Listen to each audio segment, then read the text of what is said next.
Hi friends, welcome to SRK Home. இன்னைக்கு நம்மளோட சேனல்ல என்ன பார்க்க போறோம்னா கேரளா ஸ்பெஷல் பைனாப்பிள் ஸ்வீட் பச்சடி. இந்த பச்சடி வந்து கேரளாலலாம் கல்யாண வீட்டுங்களெல்லாம் கண்டிப்பா செய்வாங்க.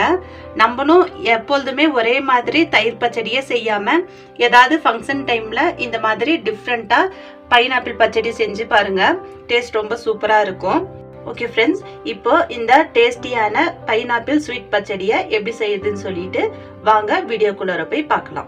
ஓகே ஃப்ரெண்ட்ஸ், இன்னைக்கு கேரளா ஸ்பெஷல் பைனாப்பிள் இனிப்பு பச்சடி செய்யறதுக்கு ஒரு 1.5 கப்பு பைனாப்பிளை இந்த மாதிரி குட்டி குட்டியாக கட் பண்ணிட்டு அதை இந்த பாத்திரத்தில் சேர்த்துக்கிங்க.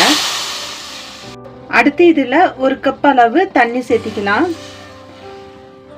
தண்ணி சேர்த்து இதை நல்லா மிக்ஸ் பண்ணி விட்டுட்டு ஒரு 10 நிமிஷத்துக்கு இந்த பைனாப்பிள் நல்லா வேகிற அளவுக்கு வேக வச்சுக்குங்க.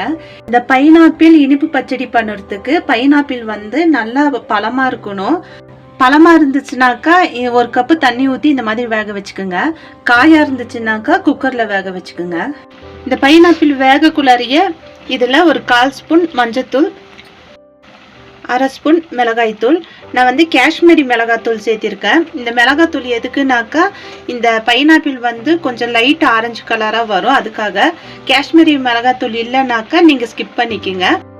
மிளகாத்தூள் போடலனாக்கா எல்லோவாகவே இருக்கும். அதுக்காக தான் லைட்டாக மிளகாத்தூள் போடுறது. அடுத்து இதில் தேவையான அளவு சால்ட்டு. இதை நல்லா மிக்ஸ் பண்ணி விட்டுட்டு இந்த தண்ணியெல்லாம் நல்லா சுண்டி இந்த பைனாப்பிள் வேகிற அளவுக்கு குக் பண்ணிக்கோங்க. பைனாப்பிள் வேகிறதுக்குள்ளார அதுக்கு ஒரு தேங்காய் பேஸ்ட் ஒன்று அரைச்சிக்கலாம்.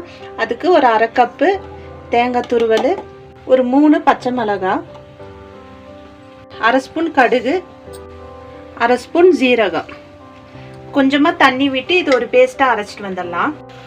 பைனாப்பிள் நல்லா வெந்துருச்சு, தண்ணியெல்லாம் நல்லா ட்ரை ஆயிடுச்சு. அடுத்து இதில் ஒரு 1/4 கப் அளவுக்கு சர்க்கரை சேர்த்திட்டு நல்லா இதை மிக்ஸ் பண்ணி விடுங்க. சர்க்கரையை சேர்த்து நல்லா மிக்ஸ் பண்ணி விட்டுட்டு அடுத்து இதில் ஒரு நேந்திர பழத்தை இந்த மாதிரி கட் பண்ணிட்டு சேர்த்திக்கோங்க. சின்ன பழமாக இருந்தால் ஒரு பழம் சேர்த்திக்கோங்க, பெரிய பழமாக இருந்தால் பாதி பழம் சேர்த்திக்கோங்க. இந்த நேந்திர பழத்தை சேர்த்திட்டு இதை நல்லா இந்த மாதிரி மிக்ஸ் பண்ணி விடுங்க. இந்த சர்க்கரை வந்து இந்த பழத்தோட நல்லா அப்சர்வ் ஆகணும். அந்த அளவுக்கு நல்லா இதை மிக்ஸ் பண்ணி விட்டுருங்க. இது நல்லா இந்த அளவுக்கு குக் ஆனணும். அடுத்து நம்ம அரைச்சி வச்ச தேங்காய் பேஸ்ட்டை இது கூட சேர்த்திக்கலாம். தேங்காய் பேஸ்ட்டை சேர்த்திட்டு 1 கப் அளவுக்கு தண்ணி ஊற்றிடுங்க. தண்ணி ஊற்றி நல்லா மிக்ஸ் பண்ணி விட்டுட்டு தேங்காவோட பச்சை ஸ்மெல் போகிற அளவுக்கு நல்லா இதை கொதிக்க வச்சுருங்க.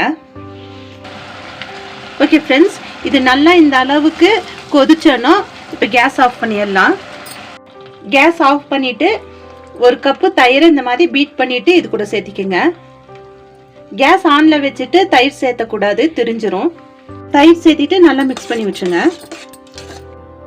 நல்லா மிக்ஸ் பண்ணி விட்டுட்டு அடுத்து இதில் கொஞ்சமாக கருப்பு திராட்சை சேர்த்து நல்லா மிக்ஸ் பண்ணி விட்டுட்டு இதை இறக்கி வச்சிடலாம். அடுத்து இதில் ஒரு தாளிப்பு ஒன்று சேர்த்திடலாம். ஓகே ஃப்ரெண்ட்ஸ், இந்த மாதிரி தாளிப்பு கரண்டியை ஒன்று கேஸில் வச்சுட்டு அடுத்து இதில் கொஞ்சமாக தேங்காய் எண்ணெய். இந்த டிஷ் வந்து தேங்காய் எண்ணெயில் செய்யுங்க, அப்போ தான் டேஸ்ட்டாக இருக்கும். ஆயில் ஹீட் ஆனணும். அடுத்து இதில் 1 ஸ்பூன் கடுகு வெடிச்சணும். அடுத்து இதில் 2 வரமிளகா, கொஞ்சமாக கருவேப்பிலை. இந்த தாளிப்பை வந்து இது கூட ஊற்றிடலாம். தாளிப்பு சேர்த்து நல்லா மிக்ஸ் பண்ணி விட்டுருங்க. ஓகே ஃப்ரெண்ட்ஸ், அவ்வளோதான். இப்போ நம்மளோட கேரளா ஸ்பெஷல் பைனாப்பிள் ஸ்வீட் பச்சடி ரெடி ஆயிடுச்சு. இது வந்து ஒயிட் ரைஸு, வெரைட்டி ரைஸ் கூட சைட் டிஷ்ஷாக ரொம்ப டேஸ்ட்டாக இருக்கும். இந்த வீடியோ உங்களுக்கு யூஸ்ஃபுல்லாக இருந்திருக்கும்னு நினைக்கிறேன். இந்த வீடியோ உங்களுக்கு பிடிச்சிருந்துச்சின்னா நம்ம சேனலை லைக் பண்ணுங்கள், ஷேர் பண்ணுங்கள், சப்ஸ்கிரைப் பண்ணுங்கள். மறக்காமல் பக்கத்தில் இருக்கிற பெல் ஐக்கானை கிளிக் பண்ணுங்கள். உங்களை நெக்ஸ்ட் வீடியோவில் பார்க்குறேன். தேங்க்யூ.